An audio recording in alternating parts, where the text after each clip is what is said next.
Shalom. Call Haloyim Yahweh Bashim Yahweh Shai Bashim Rachakudash. Shanyakabad, Kadawala Requab, the Quanyam Nawa, Washalayakim Nawa. That's double honors to our apostles and elders of Great Millstone. Shalom Wabarakim Labakanyam Shalayasharala. That's peace and blessings to the elect of Israel. And as always, may a double portion of the Holy Spirit be put upon all the brothers that are still offering your bodies as a living sacrifice, pushing out this word in truth and in sincerity. So all I did in this video was type in military drills because I've seen one article about a military drill. So I said, okay, let me just type in military drills into Google and see what else is going on around the world. And lo and behold, and it's not even ironic because it's biblical prophecy, you have all these nations conducting military drills, and some conducting the biggest military drills that their nation has ever seen. As we see right here from Al Jazeera, it says Israel holds largest ever military drill with UAE participation. And the subtitle says, while UAE aircraft are not flying, the country's Air Force chief is expected to arrive on Tuesday. Cool. This is important because the Bible prophesies about World War III. Let's get that really quickly. Revelation 11 verse 14, the second woe is past, and behold, the third woe cometh quickly. So the first and the second woe have passed. That's World War I and World War II. And it says, behold, the third woe, meaning the third great destruction or world war, cometh very quickly. Now, I always like to give this example, but a boxer doesn't just put on gloves, headgear, hop in the ring, and start sparring for no reason. If a boxer is doing that, that's because they know that they have a match coming up. There's a big match ahead, and they're preparing for it. They're practicing. And that's why all of these nations are conducting these big military drills. They know that World War III is on the horizon, and they're preparing themselves. So Israel is holding the largest ever military drill. We're going to read maybe like a paragraph or two, and that's it. Israel has held the so-called blue flag exercises every 2 years since 2013 in the Negev Desert, Negev Desert, to synchronize different types of aircraft piloted by different countries to counter armed drones and other threats. With more than 70 fighter jets and some 1,500 personnel participating, this year's drills are the largest ever held in Israel, Lazar said. Among the nations taking part are France, check that out, the United States and Germany, as well as the United Kingdom, whose aircraft flew over Israeli territory for the first time since the Jewish state's creation in 1948. So it's the biggest ever. Why? Because they know that war is coming. Let's keep it moving because I have maybe 2 or 3 articles. This one says, when that came out, October 25th, today being the 28th, so 3 days ago. This one came out on October 22nd, so 6 days ago. This says, as regional tensions rise, Japan's ground troops hold their first military drills in decades. So it says, for the first time in almost 30 years, Japan's ground self-defense force, GSDF, is conducting a massive nationwide military exercise to prepare troops for potential conflict. Since mid-September, about 100,000 personnel, 20,000 vehicles, and 120 aircraft have been participating in various exercises across the country focused on operational readiness. In recent years, the Indo-Pacific regional has become a focal point of tension, with GSDF officials saying the security environment surrounding Japan is the worst it's been since the end of World War II. So Israel, Japan, what's next? China. This was written about 2 weeks ago, I guess, so October 13th on CNBC. It says China calls military drills near Taiwan a quote-unquote just move. And we'll just read the key points right here. So Chinese military exercises near Taiwan are targeted at forces promoting the island's formal independence and are a just move to protect peace and stability.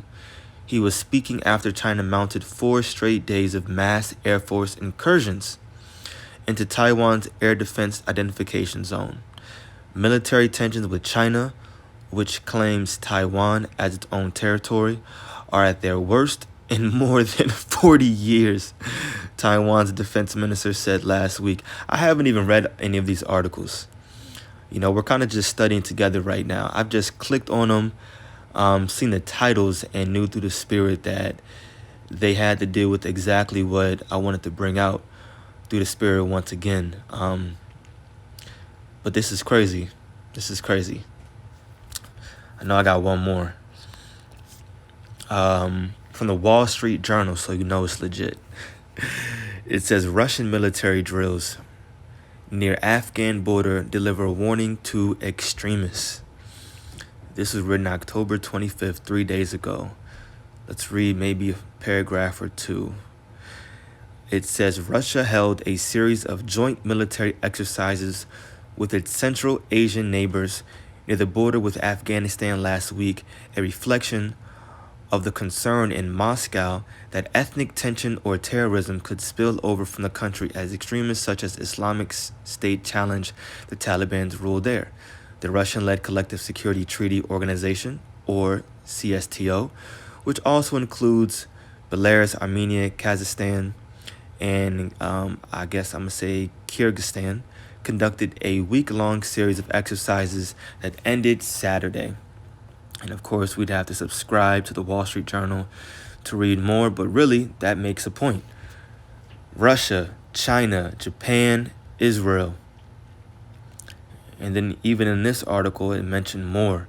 I think it was like France, America, it said the UK, all conducting military drills. And the reason is because the first and the second woe are past, and the third woe cometh quickly.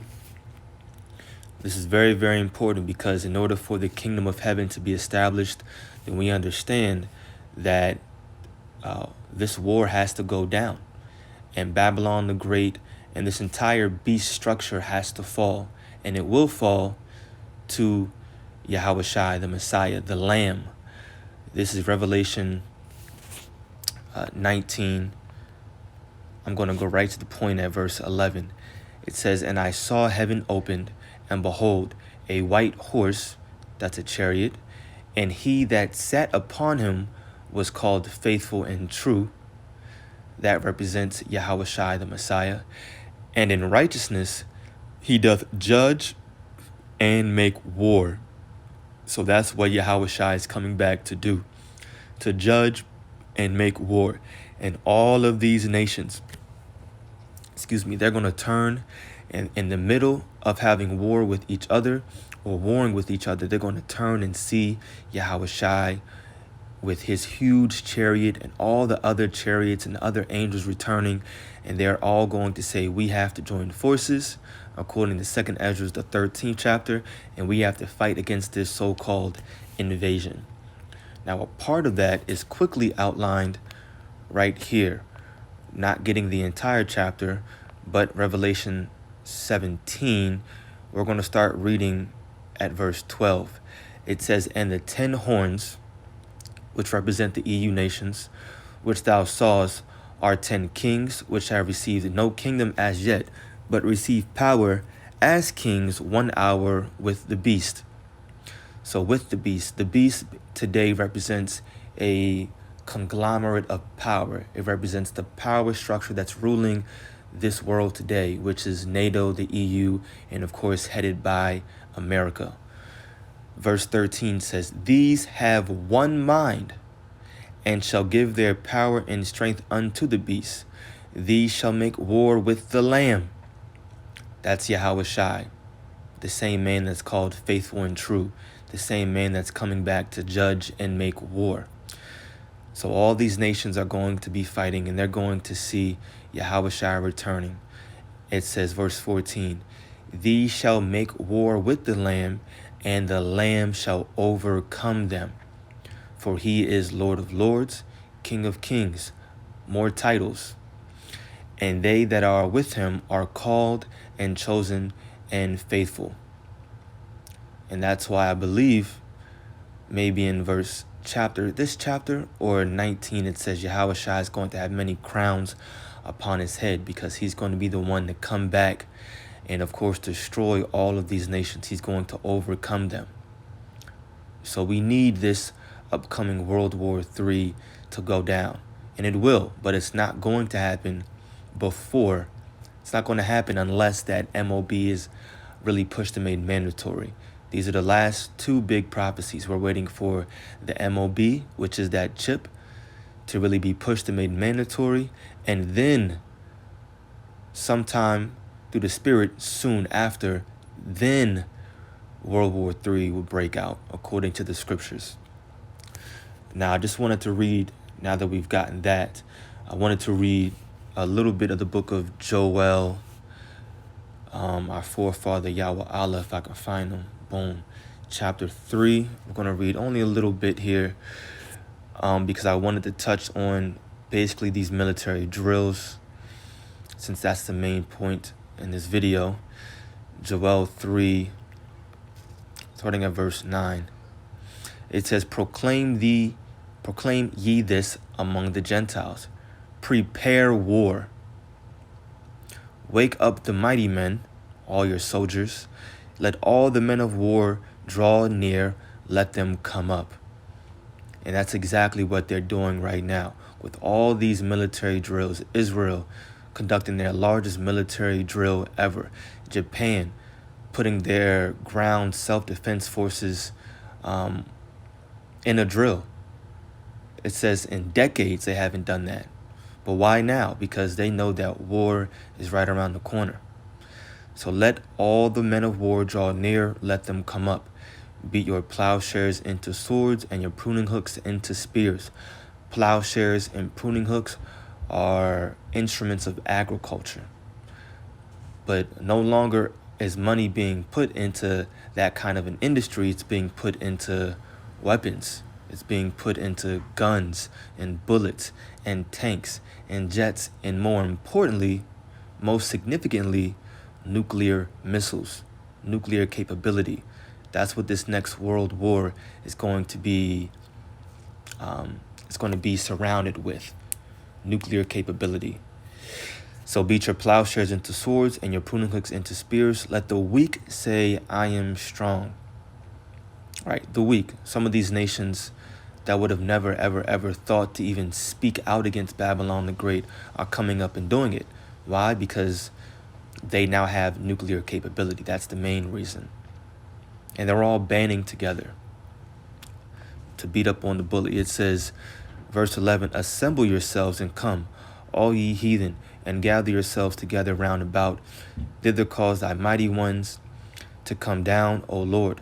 Let the heathen be wakened, and come up to the valley of Yahweh-Shaphat, that's in the Middle East. For there will I sit to judge all the heathen round about. And this is happening all for the elect's sake. So war is being prepared right now. The second woe is past. The third one is coming quickly. And this is all biblical prophecy. This should increase all of our faith. It should make us want to go even harder. We should be getting excited, knowing that things that were written and prophesied thousands of years ago, we see it today coming to pass. So with that being said, I pray that this video was edifying to the elect. Call Haloyim, Yahweh Ba'ashem, Yahweh Shai, Ba'ashem Rachakudash. Double honors to our apostles and elders of Great Millstone. Peace and blessings to the elect. Shalom.